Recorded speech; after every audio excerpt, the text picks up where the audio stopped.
It's been a very heavy Celtic Saturday so far, but no need to fear, folks. Once you're wrapped up watching these videos, it's the Rangers show, alright? It is the biggest show in town at 5:45 tonight on Premier Sports, so don't miss it. Refuse, player ratings, fans react tonight. Will Rangers defeat Dundee? It'll be an interesting one nonetheless. But Chris Sutton, he won't be at the game. Probably because of the fact it's on Premier Sports. If it was on Sky, I think he'd be there. But I'm sure he'll be there when it comes to the Celtic Aberdeen game on Sunday. So a lot of big games this week, but this is what Chris Sutton had to say regarding Brendan Rodgers.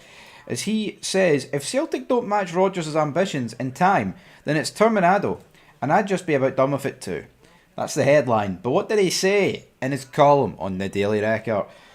Website, right, and I quote, Celtic have 24 days left in which to keep Brendan Rodgers for the long term. In actual fact, it might be even less than that. It may be under a week. Rodgers said last weekend he was fed up talking about transfers. Listening to the Celtic supporters I've come across in recent weeks, they are feeling just the same. I find the entire situation at best bizarre. At worst, it is just ridiculous at this stage of the window. Now, I'm going to caveat my next statements with two things. One, Rodgers has made it clear that no one really and truly knows what he was thinking inside apart from himself. And two, Celtic still have time to make quality signings to satisfy the manager's wishes before the deadline on September 1st. But as I look at this from the outside, I can only see one outcome if this transfer situation isn't properly addressed quickly. If Celtic aren't going to show the ambition to match the manager before this window closes, I'd say you needn't bother talking about extending contracts because it'll be done all over. Terminado. All I can do is try and put myself into Rodgers' shoes. If it was me, I know I'd absolutely be sickened at how this is all going. Seriously, he returned to the club with the aim and challenge of maintaining domestic dominance and restoring the club's pride and standing in the Champions League. I don't think you can argue he's achieved both. 4 out of 6 trophies is fair enough, and the progress through the league phase of Europe's elite competition earns pass marks. End of quote. Yeah, I mean, 4 out of 6 trophies. I mean, you can't stick your nose up at that. I mean, by God, for Rangers to pick up 4 out of 6 trophies, I probably have to cut my fingers off to try and get something like that. Hopefully it'll change though. But as for the Champions League, yeah, the Champions League was a step forward. The fact of the matter is this: regardless if you thought it was easy or you thought it was hard, they got to the what do you call that round, the knockout rounds, and were very close against Bayern Munich. You know what I mean? That was great against Bayern Munich, man. I'm not going to even sit here and spin it any other way. It was great.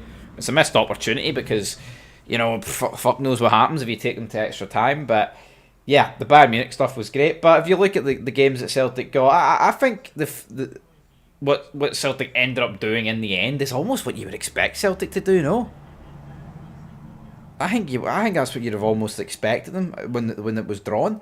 I mean, I remember going into a couple of the last match days. I think it was probably before the Zagreb draw. People were talking about getting automatic qualification in the top 8. So I'm not saying it was disappointing, because it wasn't disappointing. You know, it was still good. But I put it this way: if Celtic didn't finish in the top 24 last year, people would have been calling it a massive failure considering the draw. And yeah, but as Sutton says, it gets pass marks, and I think that's more than fair enough to say. Right, this is what he went on to say about Rodgers, and I quote: Rodgers said before last term ended that he wanted to take it further. He said recently he's not even here to maintain things, yet right now it's not even that because the squad quality has regressed. There are just over 3 weeks until the close of the window. But perhaps even more crucially, I believe there are 5 more days before the first deadline is reached for the playoff stage of the Champions League. It seems you can add a couple prior to the tie after the August 14th cut-off, but it's bad enough bringing a player into the squad the week before the two-legged affair, never mind 1 or 2 days. As it stands, Rodgers is going into these do-or-die matches with a squad that is weaker than the one that finished last season. That's an outrageous state of affairs. You can't get all the players just exactly when you want them. We all know that. But I come back to Nicholas Kuhn. I don't care what his attitude was like. If he was causing a stir and wanted to leave, Celtic simply could not afford to let him go unless a replacement was lined up. I said it on the day when the manager confirmed the German was heading for Serie A. Folk were throwing out flowers at the fact Celtic had got 17 million, but I said it didn't matter about the fee. If Kuhn wasn't suitably replaced and the club went out the Champions League, Kyogo still not has been replaced by 6 months after he's gone. Currently it's the same with Kuhn. Extending Johnny Kenny's deal is good for his development in the club down the line, but he's not Kyogo immediate replacement, and the Champions League is here and now. It shouldn't be taken as read as the team currently has enough. End of quote. I agree, right? Johnny Kenny, I've actually defended Johnny Kenny, right? Because the guy's got a lot of goals in the Conference League, did pretty good for Shamrock Rovers, and For the odd appearance he's made for Celtic, I think he looks alright. But that's all he looks, folks. He looks alright. I mean, Kyogo Furuhashi is literally getting topped up as the best striker since Henrik Larsson, and that shouldn't be taken lightly. And so to replace him with Johnny Keddy or Big Adam, it's inadequate. It's not good enough. I can definitely see that.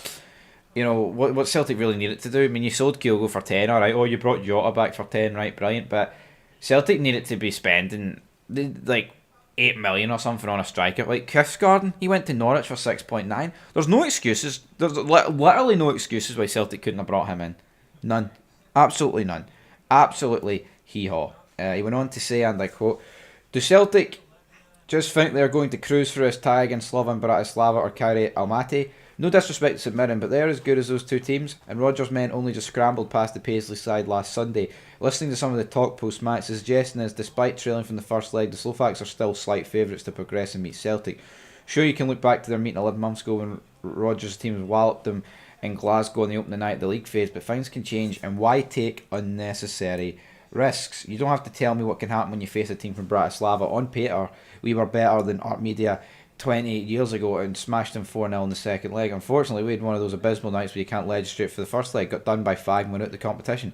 Freak nights like that can happen, and you have to be prepared as possible to avoid them. So why on earth have Celtic put themselves in this potentially precarious position? In Rodgers' third season of his spell, he was left without a completed squad going into the tie of AEK Athens and ended up being eliminated. He knows exactly what can happen. He must be fuming at how he's been left here. I'm literally dumbfounded by it all, but to be honest, there's quite a few fans who are not so shocked because they have seen all this before. Hands up, if I was Rodgers, I'd be thinking, why would I sign a new contract handling at Celtic? That's what we're going to be like every summer.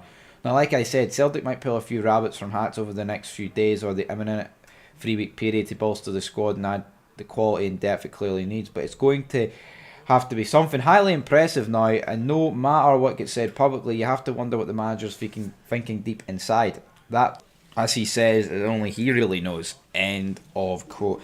Tell you what, man, see that result in Bratislava all those years ago, 20 odd years ago? I mean, what a fucking shite result that is. Like getting beat by Armedia 5-0. That's crazy, isn't it? Like that is an absolutely mind-boggling scoreline. Folks, like that is crazy. But what do you think about Chris Sutton's comments? I mean, Brendan Rodgers, right? I think the problem is with Rodgers is, yes, he's a Celtic man, but he's also more than good enough to get a job in the Premier League again, I would say so. I think it would be different if he was like a Neil Lennon, right? Where Neil Lennon's alright as a manager, you know, he's won countless trophies with Celtic, can't even dispute that. But he's not good enough to get like a job, a step up in terms of money from Celtic. He's just not. So if he can get, you know, pushed around by the board and essentially become a yes man, you can see it. But from a Rodgers perspective, I understand why Rodgers would want to leave, because it's like, well, you know, I'm getting pissed about here, no getting properly backed. I want to leave, even if he is a Celtic man. But with Lennon, and if Rodgers goes, I'm not saying they'll bring Lennon back, but they'll definitely, if Rodgers goes, Celtic will bring in some form of yes man, some form of yes man / former player who will become a yes man. Anyway, that's where we'll leave it, folks. Till next time, peace.